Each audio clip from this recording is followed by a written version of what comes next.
나훔 1장 2절부터 7절 말씀까지 받들어 봉독해 드립니다. 여호와는 질투하시며 보복하시는 하나님이시니라. 여호와는 보복하시며 진노하시되 자기를 거스르는 자에게 여호와는 보복하시며 자기를 대적하는 자에게 진노를 품으시며 여호와는 노하기를 더디하시며 권능이 크시며 벌받을 자를 결코 내버려 두지 아니하시느니라. 여호와의 길은 해오리 바람과 광풍에 있고 구름은 그의 발에 티끌이로다. 그는 바다를 꾸짖어 그것을 말리시며 모든 강을 말리시나니 바산과 갈멜이 생하며 레바논의 꽃이 시드는도다. 그로 말미암아 산들이 진동하며 작은 산들이 높고 그 앞에서는 땅 곧 세계와 그 가운데에 있는 모든 것들이 솟아오르는도다. 누가 능히 그의 분노 앞에 서며 누가 능히 그의 진노를 감당하랴. 그의 진노가 불처럼 쏟아지니 그로 말미암아 바위들이 깨지는도다. 여호와는 선하시며 환난 날의 산성이시라. 그는 자기에게 피하는 자들을 아시느니라. 아멘. 우리 서로 인사합니다. 참 잘 오셨습니다. 참 잘 오셨습니다. 네. 성경의 큰 주제를 말할 때 우리는 여러 가지를 말할 수 있는데 그 큰 주제 중에 한 가지는 뭐냐면 하나님의 구속의 역사가 큰 주제예요. 그리고 그 큰 주제 가운데 있는 여러 가지 작은 소재들이 있는데 그 중에 하나가 뭐냐면 하나님을 알라라는 거예요. 세상과 천지를 창조하신 하나님, 그리고 나를 구원해 주시는 그 하나님을 너희가 알라라는 것이 성경에서 말씀하는 큰 주제들 중에 한 가지예요. 그러면 이제 질문을 받으셔야죠. 여러분들 하나님을 아십니까?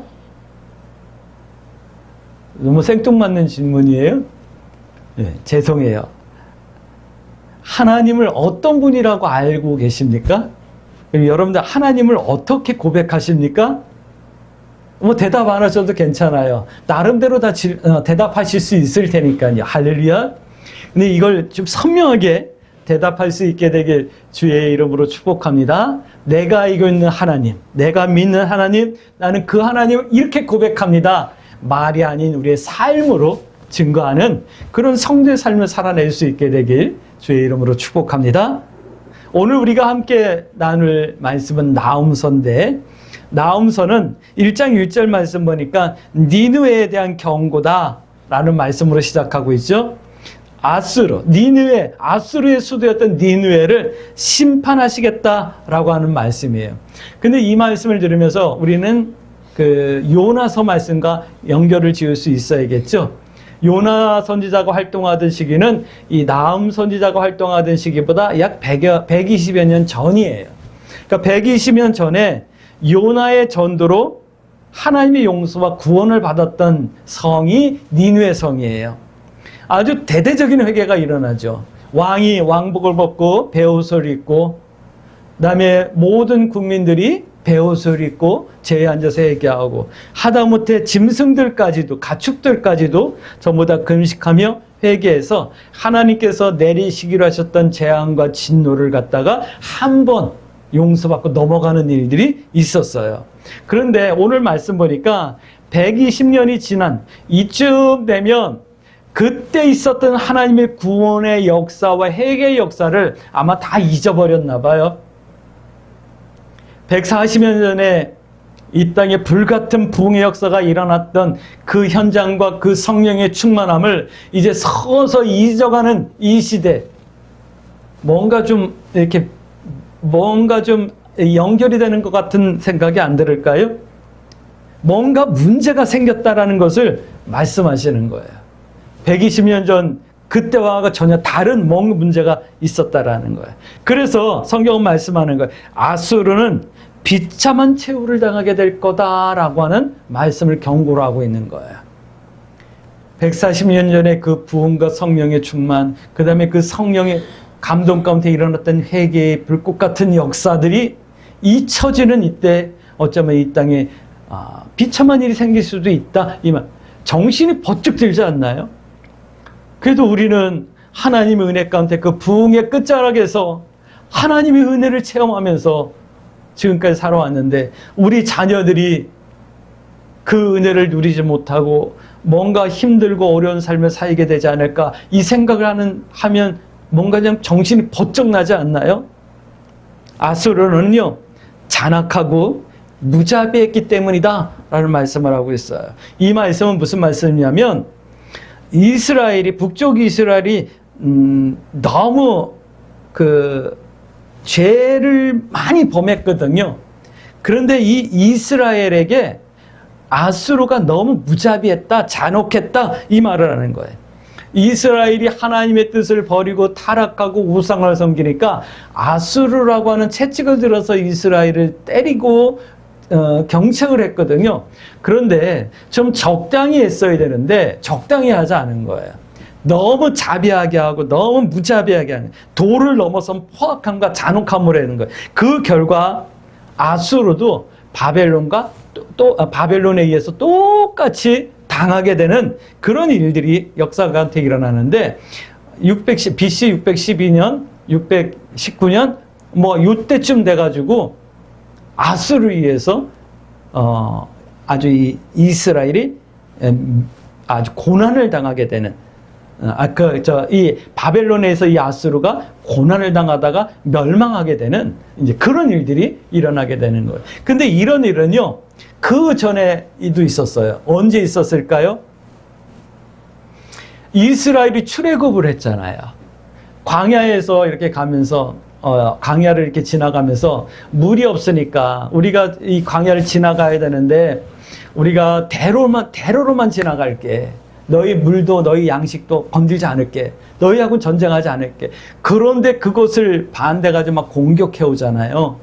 그러니까 나중에 이렇게 해군을 내가 돌아가기도 하고 피했는데 나중에 여호수아를 통해서 가나안 땅을 정령하고 할 때 하나님께서는 어떻게 말씀하냐면 그들이 너희를 핍박했으니까 공격해라, 무찔러라, 진멸해라 라고 하면서 막 이렇게 하나님께서 갚아주시는 말씀 여러분들 기억나실까 모르겠습니다. 오늘 똑같은 거예요. 오늘 이 아수르가 그랬다라는 거예요. 아수르가 이뻐서 잘나서가 아니라 그들도 악하고 우상을 섬기고 하나님을 몰랐지만 그래도 하나님을 사랑하는 북쪽 이스라엘을 어떻게든 돌아오게 하려고 아수르를 통해서 이렇게 깨닫게 했지만 너무 잔혹하게 했기 때문에 아수르가 그대로 망하게 되는 그런 결과를 얻는다라는 것을 오늘 나홈서를 통해서 말씀해 주고 있는 거예요. 성경은 이렇게 증거하십니다. 니느웨가, 그러니까 다시 아수르가 1장 9절 말씀 보니까 하나님께서 기뻐하지 않는 뭔가를 꾸미고 있었대요. 뭔가를 꾸몄을까?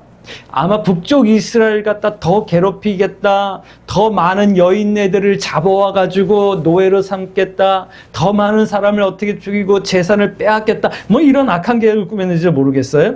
1장 11절 말씀 보니까 악한 뿐만 아니라 아주 사악한 짓을 했다. 이 말씀을 하는 거예요. 이 사악하다라고 하는 이 말은요. 사람에게 쓰는 말이 아니라 성경에서는 어디 쓰냐면 적그리스도를 향해서 쓰는 말이 사악하다는 말이에요. 이제 요한계시록에 보면 이제 그런 말씀들을 볼 수가 있거든요. 그러니까 이 아수르는요. 이스라엘에게 악한 짓을 하기도 했지만 사실은 마지막 때 활동할 적그리스도에 대한 비밀이 숨겨있는 말씀이기도 한 거예요. 이제 때가 되면 등장할 적그리스도는요. 우리 믿는 자들을 향해서 악할 뿐만 아니라 아주 교활하고 사악할 거예요.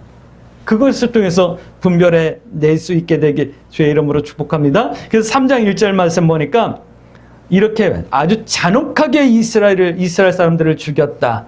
거칠고 포악하게 탈취했다. 이 말씀을 하는 거예요. 성경에 보면 나오잖아요. 여인들이요 자기 태의 열매를 갖다가 삶아 먹잖아요.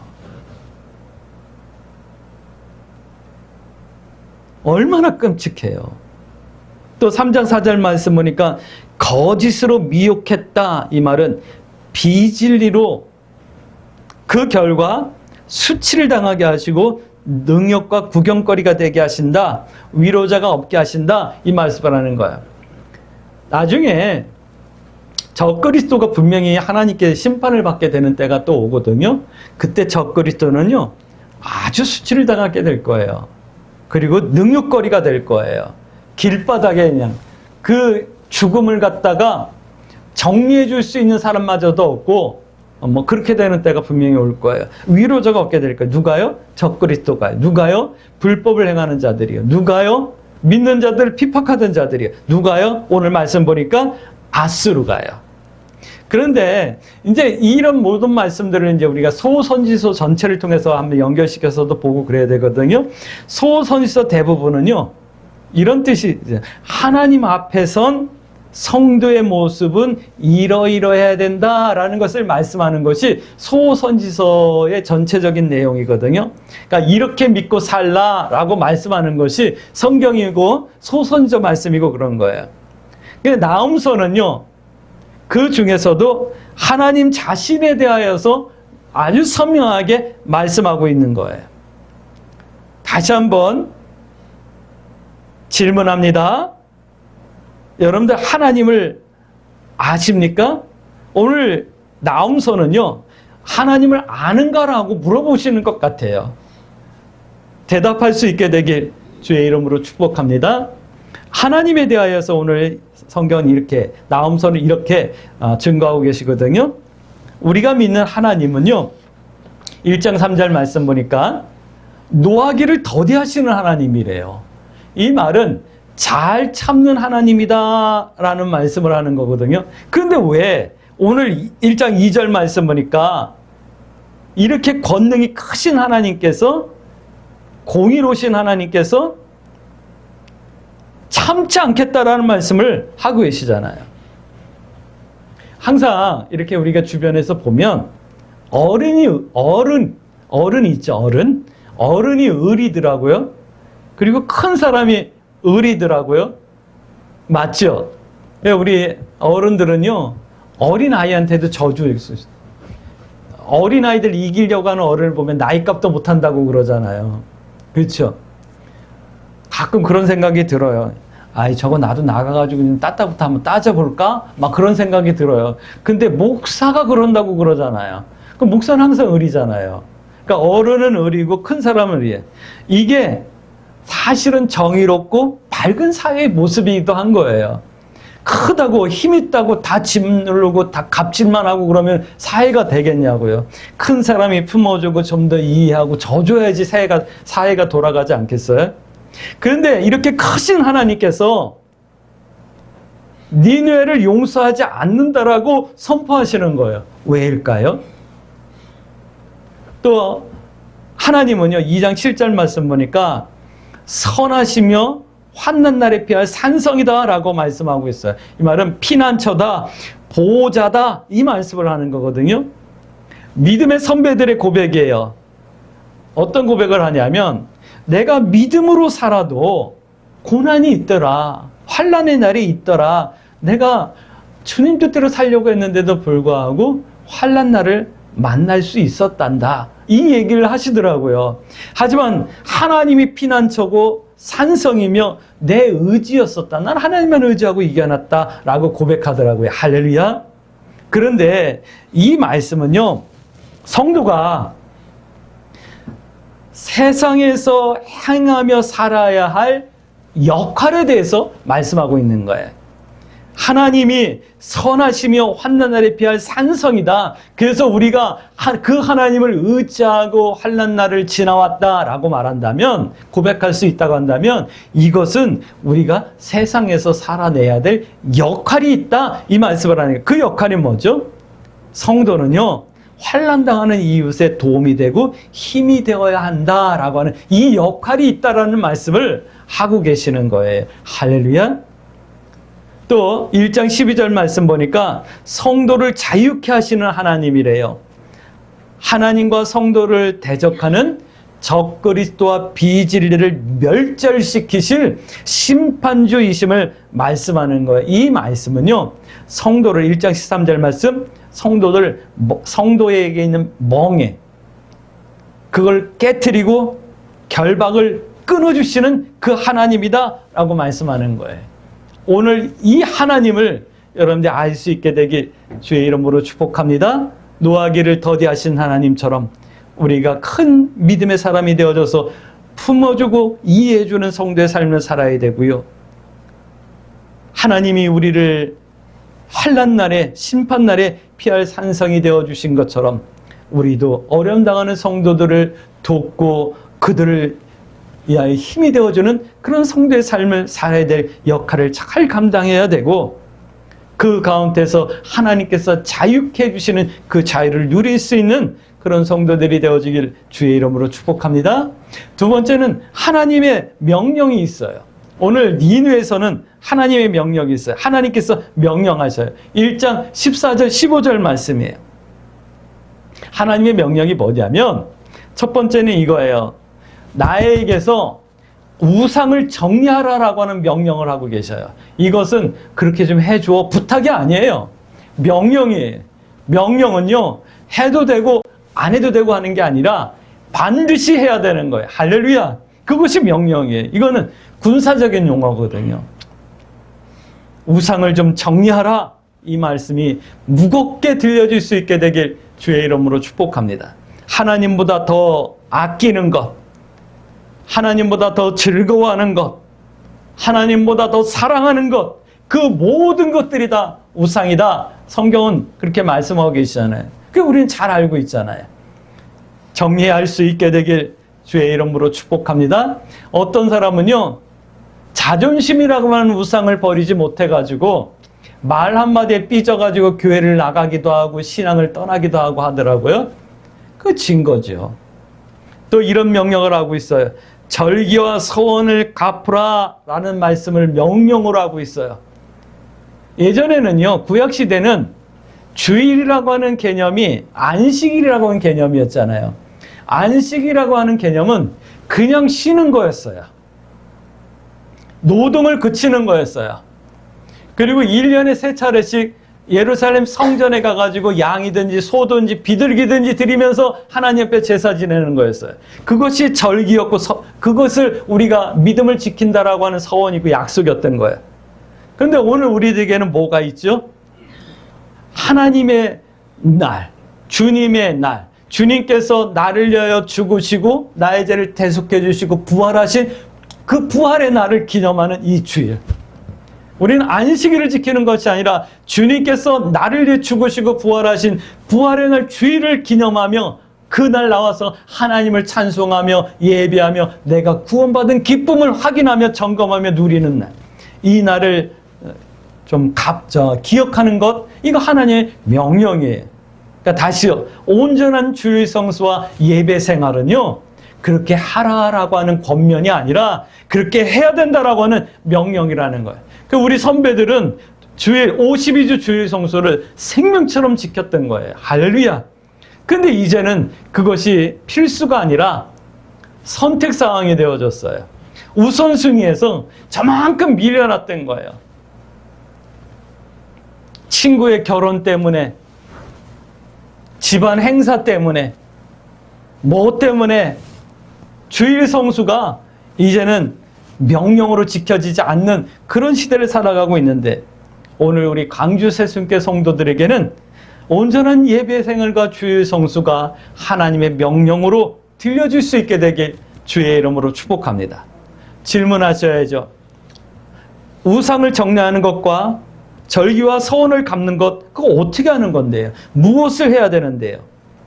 성경은 이렇게 말씀하고 있어요. 3장 14절 말씀. 물이에요, 물. 이 물로 산성을 견고하게 하라라는 말씀을 하고 있어요. 물로 우리의 삶을 견고하게 하라, 이 말씀을 하는 거예요.